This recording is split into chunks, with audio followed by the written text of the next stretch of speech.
Hey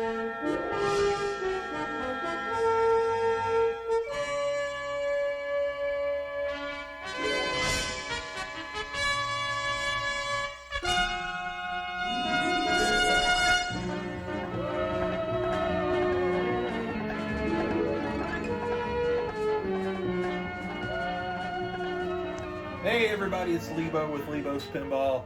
That's right, it's time to get started on Star Trek, and today I figured I would dive in a little bit more to tell you really all that we're planning on doing. So let's get started. I'm going to go talk a little bit about the cabinet and what we're going to do.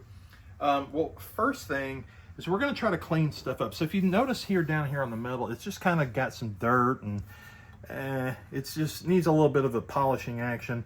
The whole cabinet surface is just dirty. Take a look at these legs, and if you look straight down through here, you can see it looks just really nasty all through here. I'm hoping that will just clean out and that I don't actually have to replace them because they seem pretty solid otherwise. The shooter rod here, the barrel spring needs a new one. The spring that's inside here is new. This rod, I don't know that I can get a replacement right now. I tried checking with Pinball Resource and they are out of stock of these. This one's not horrible, but it could use just a really good buffing and polishing, and I think it'll come back. The side rails here, this one's actually a little bit loose, which is fine because I'm going to be taking it out anyways and polishing it out. But a couple other things. Let's take a look here on this back box.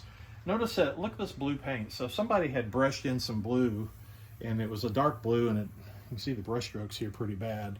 But there's lots of little areas that are kind of chunked out. So I'm going to try to see if I can get that blue to match this blue that's here on the side. So that's how it was originally. So let's see if we can get that better. So if you take a look also here on the back, down here at the bottom, notice this crack. And if you step back, you can actually see that this whole head is just a little bit loose here. So that's going to get repaired and make that nice and strong.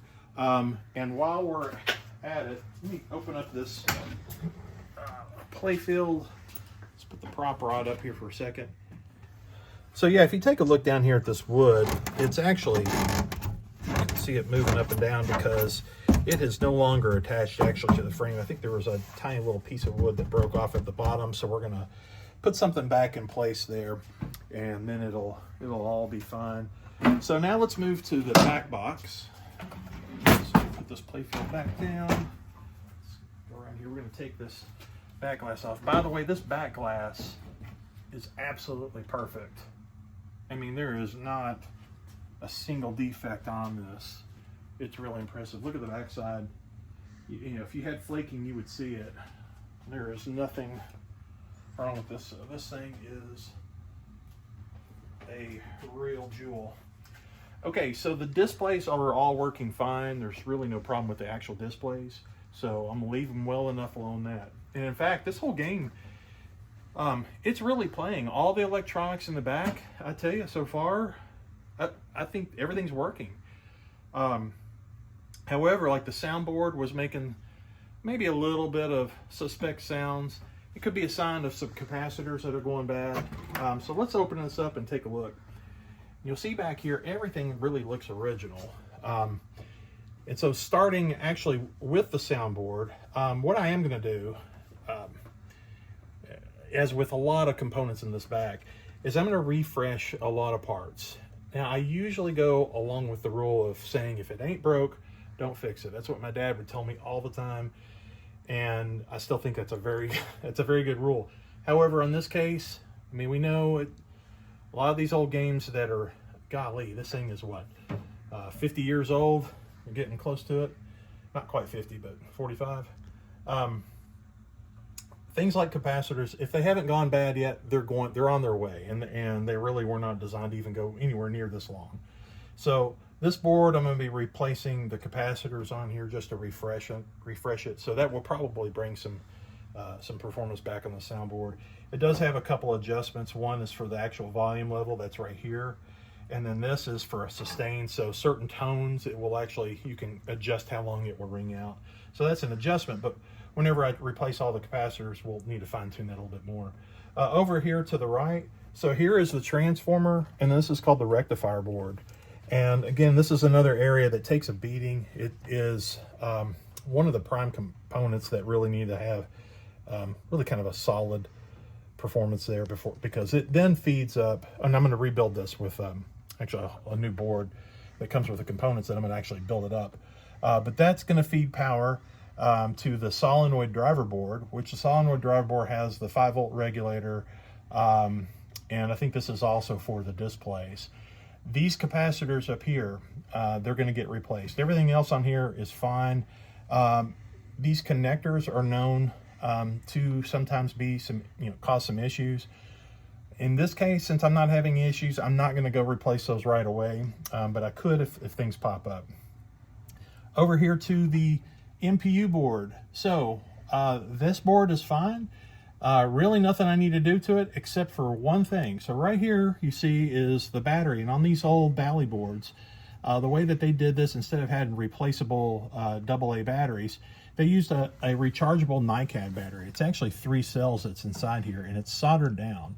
So for those of you that watch the TNT videos and know about Frank, so Frank has got what he calls Frank's battery boards.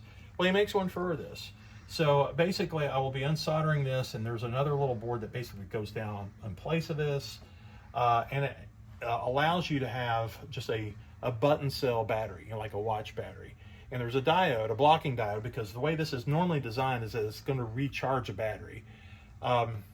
Since we can't have that rechargeable button battery on there, we're just going to use just a regular battery, that blocking diode will keep it from trying to recharge a battery that can't be recharged. So that'll get taken care of. And lastly, back here, this lamp driver board, there's nothing wrong with this board. This board's working perfectly fine. However, this board doesn't handle LEDs all that great.